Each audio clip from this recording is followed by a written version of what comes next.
안녕하세요. 오늘 저희가 좀 깊이 파고들어 볼 주제는요. 바로 구글 딥마인드의 새로운 AI 시스템 알파이볼브입니다.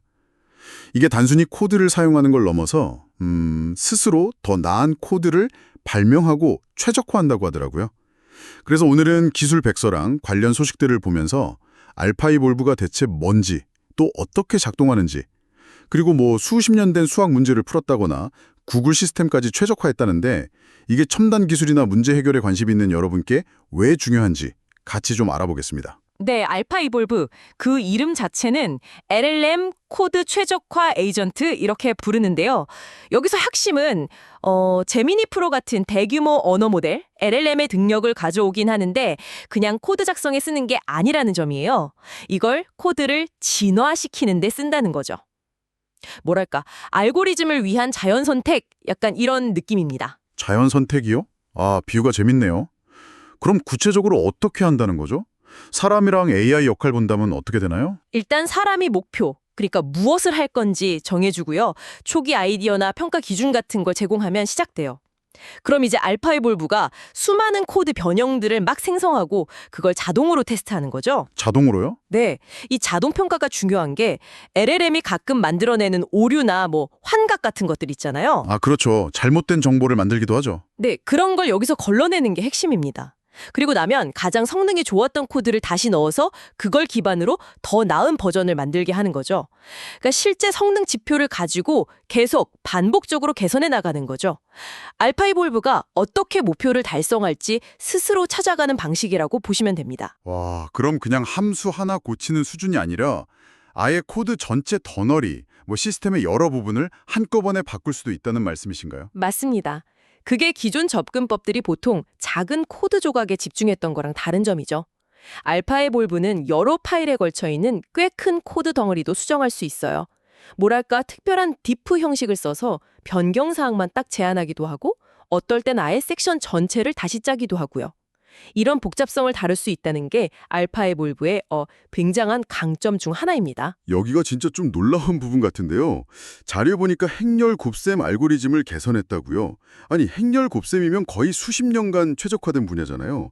근데 1969년에 나온 그 유명한 스트러센 알고리즘보다 더 나은 방법을 찾았다니 이게 어떻게 가능했죠? 네, 그 4 곱하기 4 복소수 행렬 곱셈 케이스인데요.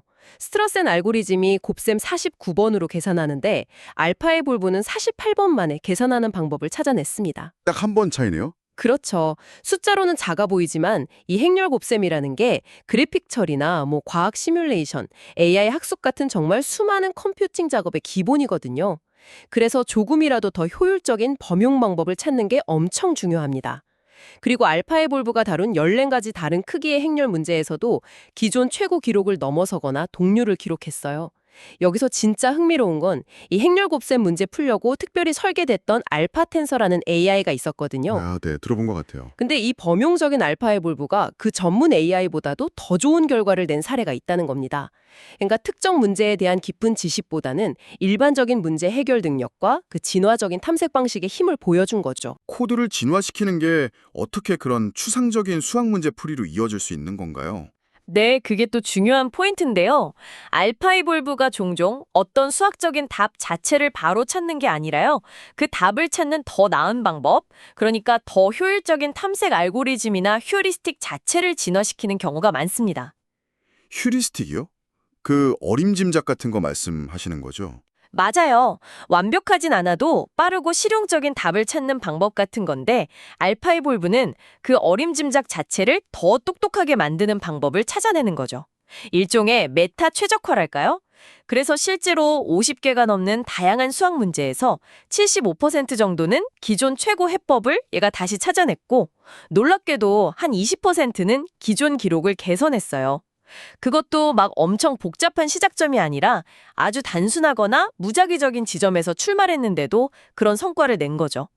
알파이볼브의 다재다능함이 돋보이는 부분입니다. 이야, 이론적인 성과도 정말 대단한데, 근데 이게 실제로 쓰이고 있나요?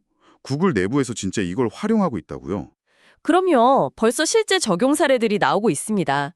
예를 들어 구글 데이터 센터에서 컴퓨터 자원을 어떻게 배분할지 결정하는 규칙, 그 스케줄링 휴리스틱을 최적화했는데요.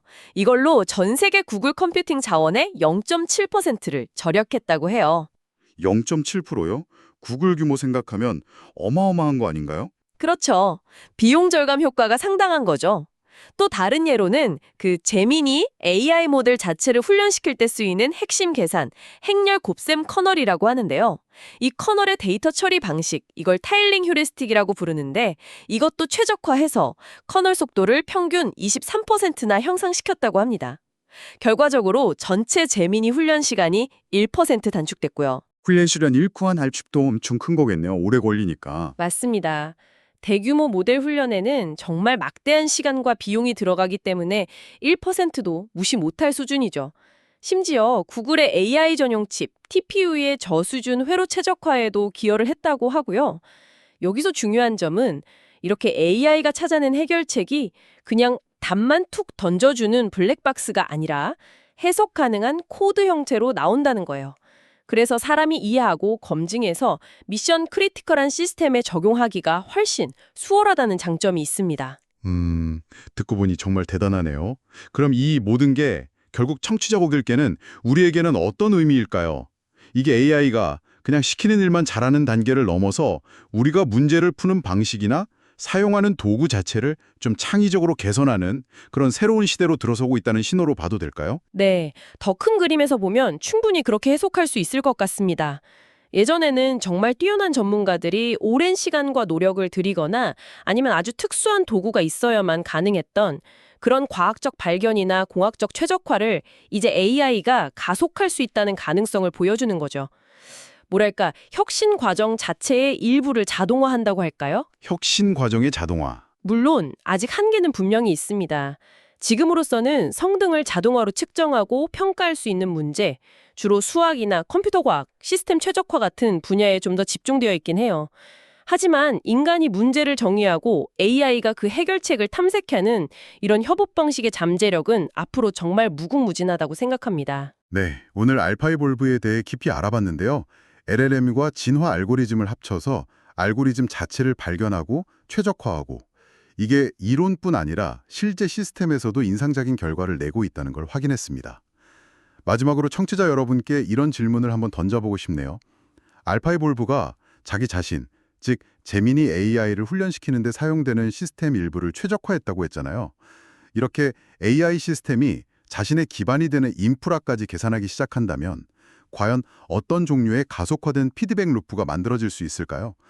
AI가 스스로를 최적화하는 그 과정 자체를 또다시 최적화하게 된다면 그때는 어떤 미래가 펼쳐질지 한번 생각해 보시면 흥미로울 것 같습니다. 오늘 함께해 주셔서 감사합니다.